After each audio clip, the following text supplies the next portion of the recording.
इस वीडियो में हम पढ़ रहे हैं क्लास 10 के ज्योग्राफी के चैप्टर नंबर 4 को, जिसका नाम है एग्रीकल्चर। और यह वीडियो नंबर फर्स्ट इस चैप्टर का। और इस चैप्टर में हम पढ़ने वाले हैं एग्रीकल्चर के बारे में, और एग्रीकल्चर से रिलेटेड बहुत सारी चीजें इस चैप्टर में हम जानेंगे। तो देखिए, जो एग्रीकल्चर है वो इंडिया के लिए बहुत ही इंपॉर्टेंट है, और एग्रीकल्चर के पॉइंट ऑफ व्यू से इंडिया जो है वो बहुत ही इंपॉर्टेंट है, क्योंकि जो इंडिया है वो one of the largest food producing country है वर्ल्ड में। और इसके साथ ही इंडिया जो है, इंडिया का 2/3 आबादी, 2/3 हिस्सा जो पॉपुलेशन का, वो एग्रीकल्चर एक्टिविटीज में इन्वॉल्व है। और एग्रीकल्चर जो है वो एक तरीके का प्राइमरी एक्टिविटी है। अब ये प्राइमरी एक्टिविटी क्या होता है, ये अगर आप नहीं जानते हैं तो मैं आपको बता देता हूं। तो देखिए, प्राइमरी एक्टिविटी एक तरीके की एक्टिविटी है जिसमें कि हम जो नेचुरल रिसोर्स है उसको या तो प्रोड्यूस करते हैं या फिर उसको कलेक्ट करते हैं। जैसे कि हमारा एग्रीकल्चर है, उसमें जो नेचुरल प्रोड्यूस है, जैसे कि हमारा जो अनाज हो गया या फिर जो पौधे हो गए या फिर जो फल हो गया, उसको प्रोड्यूस करते हैं। और दूसरे जो एग्जाम्पल है प्राइमरी एक्टिविटी के, जैसे कि आप अगर कोल माइन से कोयला निकालते हैं तो वो भी एक तरीके की प्राइमरी एक्टिविटी है। इसके बाद अगर हम आगे बात करें तो जो हमारा एग्रीकल्चर है वो हमारे ज्यादातर फूड को प्रोड्यूस करता है, यानी कि ज्यादातर जो हमारा फूड जो चीज हम खाते हैं वो प्रोड्यूस करता है। और फूड ग्रेन्स के अलावा जो एग्रीकल्चर है वो एक तरीके से रॉ मटेरियल भी प्रोड्यूस करता है बहुत सारे इंडस्ट्रीज के लिए। तो यहाँ पर आपसे कहा जा रहा है कि क्या आप ऐसे कुछ नाम बता सकते हैं ऐसे इंडस्ट्रीज के जो कि एग्रीकल्चर के ऊपर डिपेंड करते हैं अपने रॉ मटेरियल के लिए। और बस इतना ही नहीं, इसके अलावा जो एग्रीकल्चर है वो बहुत सारे ऐसे प्रोडक्ट्स भी निकालता है, प्रोड्यूस करता है, जैसे कि हमारा टी, कॉफी, स्पाइसेस, जिसको कि हम एक्सपोर्ट भी करते हैं दूसरे देशों में। तो देखिए, इसके बाद यहाँ पर अगर हम आगे बढ़े तो आगे यहाँ पर हमें पढ़ना है फार्मिंग के टाइप्स, यानी कितने तरह के फार्मिंग होते हैं, वो कैसे किए जाते हैं इन चीजों को। तो देखिए, यहाँ पर टॉपिक है टाइप्स ऑफ फार्मिंग। तो देखिए, एग्रीकल्चर जो है वो बहुत ही पुरानी एक्टिविटी है हमारे कंट्री में, और ये एक तरीके से हम कहें तो सबसे पुरानी इकोनॉमिक एक्टिविटी है, जिसमें कि लोग जो हैं वो अपनी जीविका चलाने के लिए, अपना पेट पालने के लिए, अपने परिवार का पेट पालने के लिए वो एग्रीकल्चर करते हैं। और ये कई सालों से चल रहा है, हजारों सालों से इंडिया में ये काम किया जा रहा है, इंडिया के पूरे वर्ल्ड में किया जा रहा है।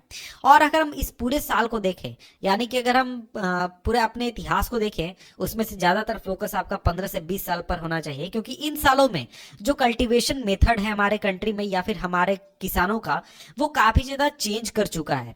पहले लोग दूसरे तरीके से खेती करते थे, अब लोग दूसरे तरीके से खेती करते हैं। जैसे कि पहले लोग बैलों का यूज किया करते थे जुताई करने के लिए, अब ट्रैक्टर यूज करते हैं, हार्वेस्टर यूज करते हैं, और भी बहुत सारी मशीनों को यूज करते हैं। लेकिन ये जो चेंज हमारे कल्टीवेशन मेथड का, ये काफी ज्यादा वेरी करता है। कुछ इलाकों में बहुत ज्यादा हुआ है ये चेंज, कुछ इलाकों में अभी हुआ ही नहीं है या फिर बहुत ही कम हुआ है। और ये चीज जो है ये डिपेंड करती है फिजिकल एनवायरनमेंट पर, यानी आप कहाँ रहते हैं या फिर आपको कितनी जानकारी है टेक्नोलॉजी के बारे में, या फिर जो आपके जो कल्चरल प्रैक्टिसेस हैं उनके ऊपर भी ये चीज डिपेंड करता है। और देखिए, जो फार्मिंग है वो आपका सब्सिस्टेंस से लेकर कमर्शियल टाइप तक वेरी करती है। तो देखिए, इन दोनों वर्ड्स को मैं थोड़ा सा एक्सप्लेन कर देता हूँ शॉर्ट में, फिर हम आगे इसको काफी लॉन्ग में डिस्कस करने वाले हैं। तो देखिए, सब्सिस्टेंस का सिंपल मतलब ये हुआ कि अगर आप सब्सिस्टेंस फार्मिंग करते हैं, सब्सिस्टेंस खेती करते हैं, इसका मतलब ये हुआ कि आप सिर्फ अपने परिवार का पेट भरना चाहते हैं, आप सिर्फ इतना उगाना चाहते हैं कि आपके परिवार का पेट भर जाए, आपका पेट भर जाए। लेकिन अगर आप कॉमर्शियल खेती करते हैं, कॉमर्शियल फार्मिंग करते हैं, तो उसमें आप इतना उगाते हैं कि आप अपना पेट भर ले, अपने परिवार का पेट भर ले, और इसके साथ ही उसको बेचकर, अपने खेती के प्रोडक्ट को बेचकर कुछ आप प्रॉफिट कमाएं। तो ये आपका डिफरेंस हो गया सब्सिस्टेंस फार्मिंग और कमर्शियल फार्मिंग में। तो इसके बाद अगर हम बात करें तो अभी के समय में, आज के समय में जो इंडिया है, इसके अलग अलग हिस्सों में इन तरीके के फार्मिंग सिस्टम को प्रैक्टिस किया जाता है। यहाँ पर कुछ नाम बताए गए हैं। तो देखिए, अगर हम आगे बढ़े तो यहाँ पर हमारा आ जाता है पहला टाइप, वो है हमारा primitive subsistence farming. Primitive subsistence farming, तो देखिए, इस तरीके की जो फार्मिंग है, इस तरीके की जो खेती है, ये इंडिया में फ्यू पॉकेट्स में की जाती है, यानी कुछ छोटे छोटे इलाके हैं वहां पर इनको किया जाता है। इंडिया ऐसा नहीं है कि पूरे इंडिया में ये बहुत बड़े हिस्से में किया जाता है, नहीं, वैसा नहीं है। कुछ खास इलाके हैं छोटे छोटे, वहां पर इनको अभी भी प्रैक्टिस किया जाता है। तो देखिए, ये जो प्रिमिटिव सब्सिस्टेंस एग्रीकल्चर है या फिर जो फार्मिंग है, इसको प्रैक्टिस किया जाता है स्मॉल पैचेस ऑफ लैंड पर, यानी जमीन का छोटा सा टुकड़ा लिया जाता है और उस पर इस तरीके की खेती की जाती है। तो देखिए, अगर आप नॉर्मल खेती को देखें तो आप देखते हैं कि बहुत सारे किसान होते हैं जो 10 एकड़, 5 एकड़, 20 एकड़ में करते हैं। हैं, लेकिन ये जो हमारा टाइप है प्रिमिटिव सब्सिस्टेंस फार्मिंग, इसको हम छोटे से इलाके में करते हैं, यानी 1 decimal, 2 decimal, 100 square feet, 200 square feet, 500 square feet, इतने इलाके, छोटे से इलाके में। और इस तरीके की खेती में जो टूल्स हम यूज करते हैं वो हमारे प्रिमिटिव टाइप के होते हैं, यानी काफी पुराने टूल्स होते हैं, काफी पुराने होते हैं। जैसे कि आपका हो गया, डाव हो गया, डाव एक चाइनीज वर्ड है, और इसके अलावा आपका डिगिंग स्टिक्स हो गए। इस तरीके की टेक्नोलॉजी को यूज करके हम इस तरीके की खेती करते हैं। और इस खेती करने में जो लोग इन्वॉल्व होते हैं वो आपके फैमिली मेंबर्स होते हैं, कम्युनिटी मेंबर्स होते हैं, यानी आपके परिवार के लोग होते हैं, या फिर अगल बगल के लोग मिलकर इस तरीके की खेती करते हैं। और इस तरीके की जो खेती है वो बहुत सारी चीजों के ऊपर डिपेंड करती है अपने प्रोडक्शन के लिए। जैसे कि आपका अगर मानसून खराब हो गया तो प्रोडक्शन खराब हो जाएगा, यानी कि आपको कोई प्रोड्यूस नहीं मिलेगा, कोई क्रॉप आपका प्रोड्यूस नहीं होगा। इसके अलावा आपकी सॉइल की फर्टिलिटी कितनी है, इस बात के ऊपर भी डिपेंड करती है कि आपका जो प्रोडक्शन है वो ज्यादा होगा या कम होगा। या फिर बहुत सारे दूसरे इन्वायरमेंटल कंडीशन है, उन पर भी डिपेंड करता है कि आपका जो खेती है वो कैसा होगा। यानी कि अगर आपका सूखा आ गया तो फिर आपका पूरा खेती बर्बाद हो जाएगा, या फिर आपको बाढ़ आ गई। इसके अलावा बहुत सारी चीजें हैं जिनके ऊपर डिपेंड करता है कि आपका जो प्रोडक्ट है, यानी जो प्रोड्यूस है खेती का, वो कितना होगा। तो इसके बाद अगर हम आगे बात करें तो इसको हम स्लैश एंड बर्न के भी नाम से जानते हैं। तो देखिए ये जो वर्ड है, ये इस टाइप की जो खेती है, इसको हमने क्लास 9 के चैप्टर 4 में हमने पढ़ा था। वहां पर हम इन्हें इसके बारे में काफी डिटेल में पढ़ा था। अगर आपको याद है तो ठीक है, नहीं याद है तो यहाँ पर हम उसको पढ़ने वाले हैं। तो देखिए इस तरीके की खेती में जो किसान होते हैं, जो फार्मर्स होते हैं, वो एक जमीन के टुकड़े को क्लियर करते हैं। क्लियर करने से कहने का मतलब ये है कि वहां पर अगर झाड़ी है तो उसको साफ करते हैं, पेड़ है तो उसको साफ करते हैं, और उसको साफ करके खेती करने के लायक बनाते हैं। और वहां पर सीरियल्स प्रोड्यूस करते हैं या फिर दूसरे फूड क्रॉप्स को प्रोड्यूस करते हैं, ताकि वो अपने फैमिली का काम चला सके, अपने फैमिली को सस्टेन कर सके।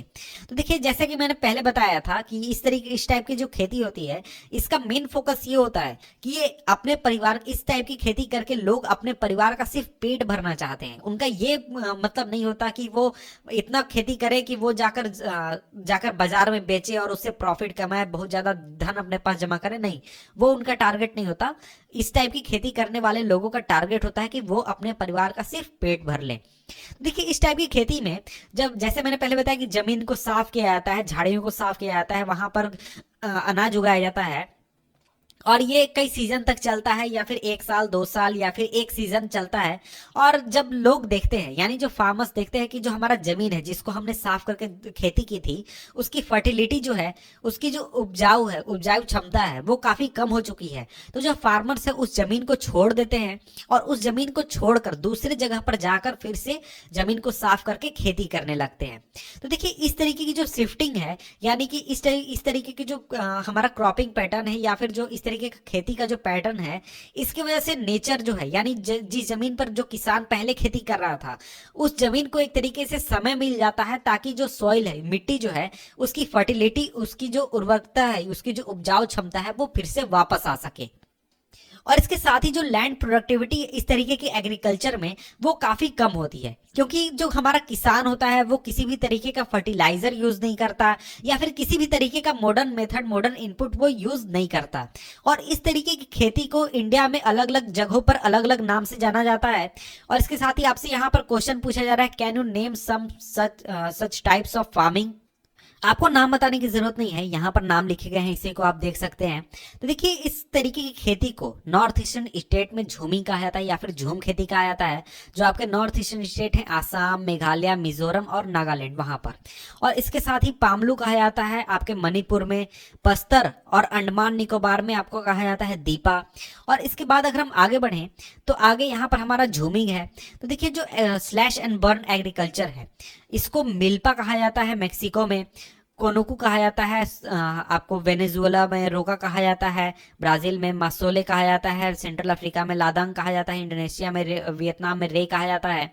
और इंडिया में अगर हम बात करें तो इंडिया में आपको मध्य प्रदेश में बेवार या फिर दहिया कहा जाता है, पोड़ू कहा जाता है, पेंडा कहा जाता है, आंध्र प्रदेश में पामादाबी कहा जाता है, या फिर कोमान या फिर ब्रिंगा कहा जाता है, उड़ीसा में कुमारी, वेस्टर्न घाट में वालरे या फिर वाल्ट्रे, साउथ ईस्टर्न राजस्थान में खील, हिमालयन बेल्ट में कुरुआ झारखंड में, और झुमिंग नॉर्थ ईस्टर्न स्टेट में।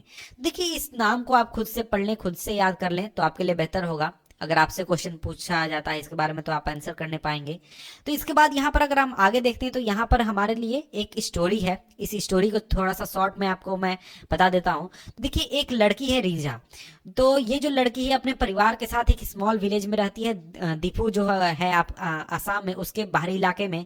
और ये जो लड़की है ये अपने परिवार के साथ रहना पसंद करती है और अपने परिवार को देखना पसंद करती है खेती करते हुए। जो हमारा स्लैश एंड बर्न खेती है, झूम खेती है, ये करता है इसका परिवार। और ये जो लड़की है ये अपने परिवार को कभी कभी हेल्प करती है इरिगेशन में। और इसके साथ ही ये जो लड़के है ये पसंद करेगी कि ये जहां भी रह रही है वहीं पर रहे। लेकिन इसको ये नहीं पता है कि वो जहां पर अभी उसका परिवार खेती कर रहा है उस जमीन की जो फर्टिलिटी है वो काफी डिक्लाइन कर रही है, और उसका जो परिवार है वो आगे कुछ सीजन में उस जगह को छोड़कर जाएगा और दूसरी जगह पर जाकर खेती करेगा।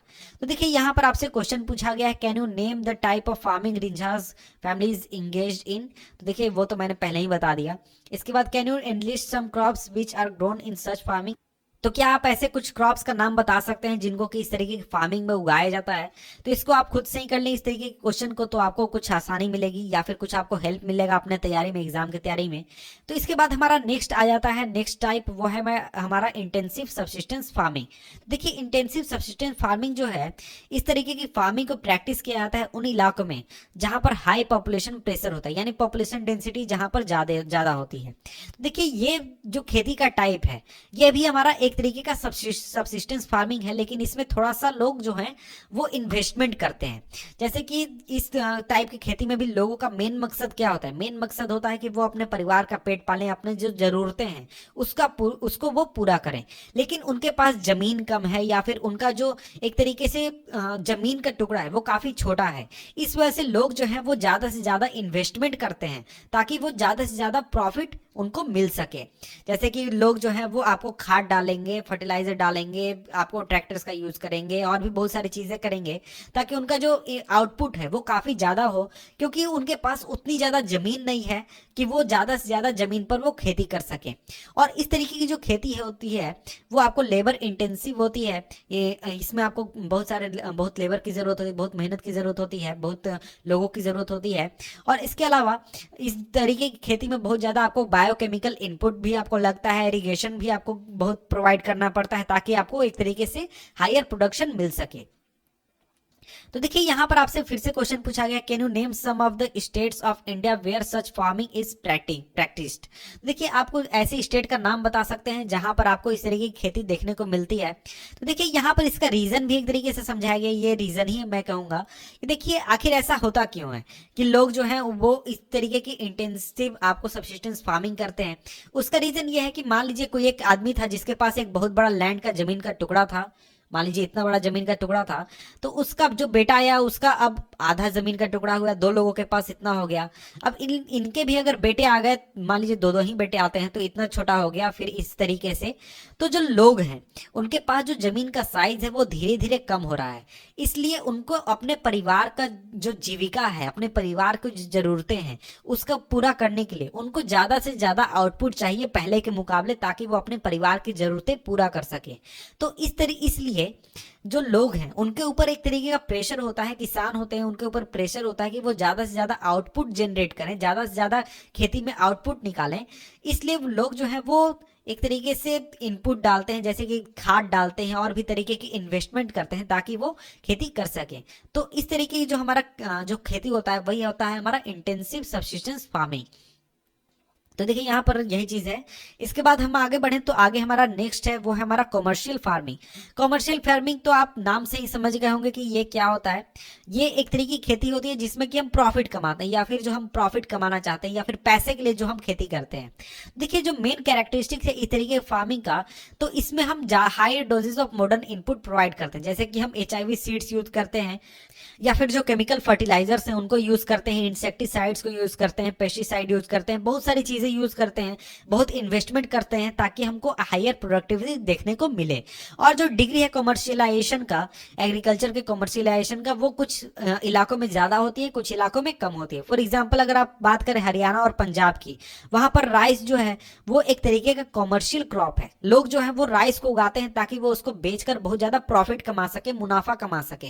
लेकिन अगर हम ओडिशा में जाएं तो वहां पर एक तरीके का सब्सिस्टेंस क्रॉप है। वहां पर लोग जो है उनका इंटरेस्ट ये नहीं है कि मैं इसको इतना ज्यादा बेचूंगा या फिर इससे बहुत ज्यादा मैं प्रॉफिट कमाऊंगा और बहुत ज्यादा मैं प्रॉफिट कमाऊंगा। वो वैसा उनका उद्देश्य नहीं होता। उनका उद्देश्य होता है कि सिर्फ उनको जितनी जरूरत है उतना कम से कम उनको मिल जाए। इसके बाद हमारे पास एक और कमर्शियल फार्मिंग का टाइप है और वो है हमारा प्लांटेशन। इसको सिंपली हम हिंदी में रोपन कहते हैं। तो इसमें आप एग्जांपल में जैसे कि यहाँ पर फोटो देख सकते हैं बनाना प्लांटेशन की, एक कतार में बहुत ज्यादा की संख्या में पौधे या फिर पेड़ को लगा दिया जाता है जिसके जरिए लोग जो है वो प्रॉफिट कमाते हैं या फिर इस तरीके की खेती करते हैं। तो प्लांटेशन जो है वो एक तरीके का कमर्शियल फार्मिंग है और इस तरीके की फार्मिंग में एक सिंगल क्रॉप को बहुत बड़े एरिया में उगाया जाता है। और जो प्लांटेशन है उसका एक तरीके से एग्रीकल्चर और इंडस्ट्री दोनों में एक तरीके से इंटरफेस है। और जो प्लांटेशन है वो कवर करता है बहुत बड़े इलाके, लैंड के बहुत बड़े इलाके को। यानी जो प्लांटेशन है उसको आप अपने घर में नहीं कर सकते, या फिर जो आपका छोटा सा जमीन का टुकड़ा है वहां पर अगर आप खेती करते हैं तो उसको प्लांटेशन हम नहीं कहेंगे। और जो प्लांटेशन है वो मेनली आपको बहुत बड़े बड़े इलाकों में होता है और इसमें बहुत ज्यादा इन्वेस्टमेंट किया जाता है, बहुत ज्यादा पैसे इन्वेस्ट किए जाते हैं। और इसके साथ ही इसमें जो लेबर्स काम करते हैं वो आपको बाहर से आते हैं, दूसरे जगहों से आकर लेबर्स काम करते हैं जिन्हें कि हम माइग्रेंट लेबर्स भी कहते हैं। और ज्यादा लगभग जो कंप्लीट प्रोड्यूस होता है उसको रॉ मटेरियल के रूप में बेच दिया जाता है दूसरे इंडस्ट्रीज में। और इंडिया में अगर हम बात करें जो हमारा टी है, कॉफी है, रबर है, शुगर केन, बनाना, ये जो इस तरीके के जो क्रॉप्स हैं ये एक तरीके से प्लांटेशन क्रॉप्स के रूप में हम इन्हें देखते हैं। और इसके बाद अगर हम बात करें आसाम में और नॉर्थ बंगाल में हम टी को देख सकते हैं प्लांटेशन क्रॉप के रूप में और कॉफी को देख सकते हैं कर्नाटक में। तो देखिए ये जो क्रॉप्स हैं इनको बहुत बड़े इलाके में उगाया जाता है ताकि इनसे ज्यादा से ज्यादा प्रॉफिट कमाया जा सके और इसमें जो इन्वेस्टमेंट होता है वो आपको बहुत ही ज्यादा होता है।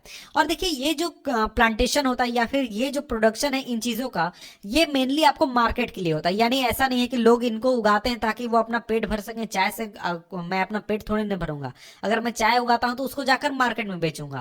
तो देखिए क्योंकि इन क्रॉप्स को उगाया जाता है मार्केट के लिए, तो इसलिए एक बहुत ही अच्छा आपको ट्रांसपोर्ट नेटवर्क या फिर जो कम्युनिकेशन सिस्टम है वो आपको देखने को मिल जाएगा प्लांटेशन एरियाज में। इसके साथ ही वहां पर आपको प्रोसेसिंग इंडस्ट्रीज देखने को मिल जाएंगे और इसके साथ ही बहुत चीजें देखने को मिल जाएंगी। एक पूरा आपको सेटअप देखने को मिल जाएगा ताकि इन चीजों को अच्छी तरीके से प्रोसेस करके आउटपुट किया जा सके। और जो मार्केट है वो काफी इंपॉर्टेंट रोल अदा करता है डेवलपमेंट, प्लांटेशन के डेवलपमेंट में। फॉर एग्जाम्पल अगर आप बात करें टी की, तो अगर मान लीजिए पूरे वर्ल्ड में कहीं टी का डिमांड ही नहीं होगा तो कोई क्यों